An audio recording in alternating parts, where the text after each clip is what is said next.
वचन दे प्रकाश मार्गावर. ख्रिस्तामधील सर्वांना सलाम. आमच्या तारणाऱ्या जिवंत आणि गौरवी प्रभू येशू ख्रिस्ताच्या नावात विश्ववाणी परिवाराकडून आम्ही मार्गाकरिता प्रकाश कार्यक्रमात आपले सहर्ष स्वागत करीत आहोत. जीव तुझ साठीच रे ख्रिस्ता, आता स्वीकारून घे मला. आलो मी तव दारीच रे ख्रिस्ता, आता कवटाळून घे मला. जीव तुझ साठीच रे.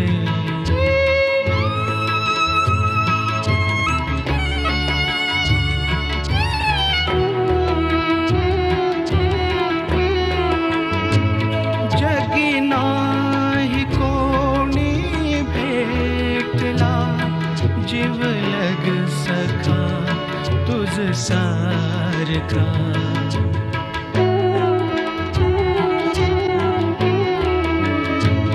जगी नाही कोणी भेटला जीवलग सखा तुझ सारखा. भारावने मन जाई रे ख्रिस्ता, बघता निस्वार्थ तव प्रेमा. जीव तुझ साठीच रे.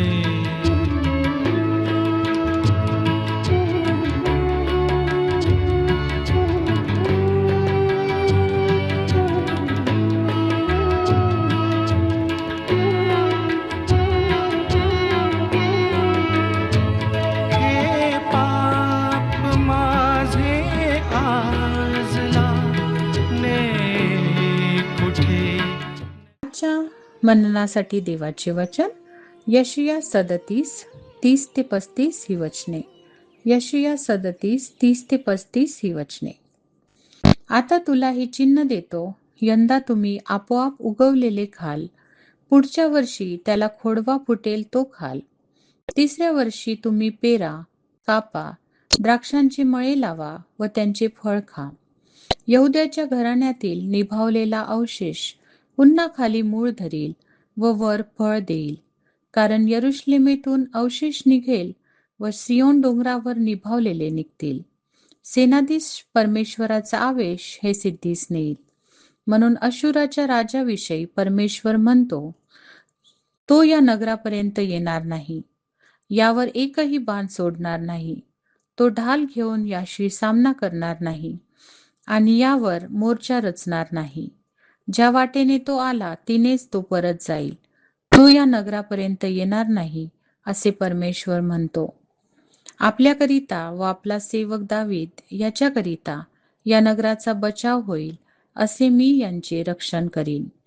प्रभू परमेश्वर या वचनांद्वारे आपला आजचा दिवस आशीर्वादित करो. येशू ख्रिस्ताच्या नावामध्ये आपण सर्वांना या सकाळच्या समयी सुप्रभात. प्रभूचं वचन यशया त्याचा 37 अध्याय आणि 30 ते 35 पर्यंतची आपण वचने वाचली. या ठिकाणी दोन गोष्टीच्या बद्दल आम्ही पाहतो. एक, जो परमेश्वर इस्रायलांचं रक्षण करतो, यशुरांपासून त्यांचं सांभाळ करतो आणि त्यांना तो अभिवचन देतो. आणि वचन हे देतो की पहिल्या वर्षी दुसऱ्या वर्षी तुझ्या जीवनामध्ये तुला फळ खावा लागेल, उगवलेले फळ खाशील, परंतु तिसऱ्या वर्षी तुझ्या श्रमाचे फळ तुझ्याच भूमीवर खाता येईल. म्हणजे हे की परमेश्वर त्यांचं रक्षण करण्याचा तो, आणि म्हणून तो म्हणतोय की तुम्हाला चिन्ह देतोय आणि ते चिन्ह जे आहे ते आपोआप उगवलेले तुम्ही खाल पहिल्या वर्षी, परंतु दुसऱ्या वर्षी ते फुटलेलं अन्न या पुढच्या वर्षी तुम्हाला खोंडवा फुटेल ते खाल. परंतु तिसऱ्या वर्षी तुम्ही जे मेहनत कराल आणि त्या मेहनतीचं फळ तुम्ही खाल. म्हणजे परमेश्वर त्या यशुरांच्या विरोधापासून आणि त्या विरोधक सैन्यांपासून, राजवाड्यापासून त्यांचा सांभाळ करतो. आणि दुसरी गोष्ट जे प्रभूचं वचन म्हणते की तो कशामुळं करणार आहे, तर 35व्या वचनामध्ये म्हटलं आहे की आपल्याकरिता व माझा सेवक दावीद यांच्याकरिता या नगराचा बचाव होईल. परमेश्वर आपल्यामुळं आणि आपल्या सेवकामुळं तो बचाव करण्याचा अभिवचन देतोय. हे अभिवचन त्यांनी अब्राहमाला पण दिलं होतं की लोतला वाचवण्यासाठी, त्या सदोम आणि गमोरामध्ये युद्ध करण्यासाठी जाईपर्यंत या त्यांच्यासोबत युद्धाचा जो विध्वंसक ज्या गोष्टी होणार आहेत त्यापासून लोतला वाचवून त्याच्या मायदेशी परत घेऊन येणार, हे परमेश्वर अब्राहमाला वचन देतो. कारण का अब्राहम त्या लोत प्रती तो मध्यस्थी करत आहे. काय आज आम्ही अशा लोकांसाठी मध्यस्थी करत आहोत का, जे नाशाकडे चाललेले आहे, जे पापाच्या दरीमध्ये बसलेले आहेत आणि आपलं जीवन संपवण्याच्या मार्गामध्ये आहे, त्यांना वाचवण्यासाठी कोणी नाही, अशा परिस्थितीमध्ये ते आपलं जीवन जगत आहे. काय आज आपण त्यांच्यासाठी मध्यस्थी करूया का, आणि त्यांना पण वाचवण्यासाठी आपण प्रभू येशूच्या नावामध्ये पित्याकडे मध्यस्थी करूया. कारण का प्रभू येशू ख्रिस्त तो माझ्यासाठी, तुमच्यासाठी वधस्तंभी जाऊन पित्यासमोर तो मध्यस्थी करत आहे. आणि आज तुमची आणि माझी गरज आहे की आम्ही इतरांसाठी मध्यस्थी करावं आणि त्यांचं जीवन पापातून वाचवण्यासाठी ख्रिस्त येशूचं रक्त त्यांच्या जीवनाला स्पर्श करून त्यांना त्या पापातून त्यांना मोकळीकता करावी. यासाठी त्यांना ही सुवार्ता विश्वास ठेवण्यासाठी त्यांना सांगण्याची गरज आहे. प्रियानो, आज आपण त्यांच्यापर्यंत ही सुवार्ता घेऊन जाऊया, जेणेकरून त्यांचं पण जीवन वाचेल, त्यांना पण ख्रिस्त भेटेल आणि त्यांचं पण तारण होईल. प्रार्थना करूया. पराक्रमी परमेश्वर पिता येशूच्या नावामध्ये आज आम्ही प्रार्थना करतो. प्रभूजी, तुझं वचन सांगते की तू आमच्यासाठी, आम्ही जेव्हा पापी होतो, स्वतःचं प्राण दिला आणि आमच्यासाठी प्रभूजी वधस्तंभी जाऊन आमचं जीवन आणि आमच्या पापांचं शालन केलं. प्रभू, आम्हाला क्षमा दिली. प्रभू, आज ही क्षमा प्रभू इतरांना मिळावं यासाठी प्रभू आम्ही मागतो की तुझी सुवार्ता प्रभू अनेकांच्या कानी पोहोचावी. प्रभू देव बाप्पा, अनेक लोकांचं तारण व्हावं, ज्यांनी ख्रिस्त येशू तुझं नाव ऐकलेलं आहे, त्यांना तू प्रभूची होय बाप्पा तुझ्या क्षमेने भर, त्यांच्या जीवनातल्या पापांचं प्रभूची होय बाप्पा तारण कर आणि त्यांना नवीन जीवन दे. प्रार्थना ऐकली म्हणून तुझे उपकार येशूच्या नावात मागतो म्हणून ऐक. आमेन.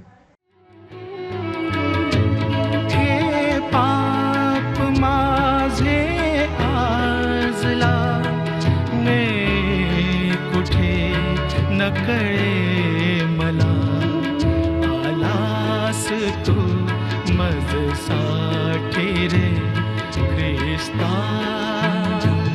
आता स्वरते तू मजला, जीव तुझ साठीच रे ख्रिस्ता. आता कवटाळून घे मला.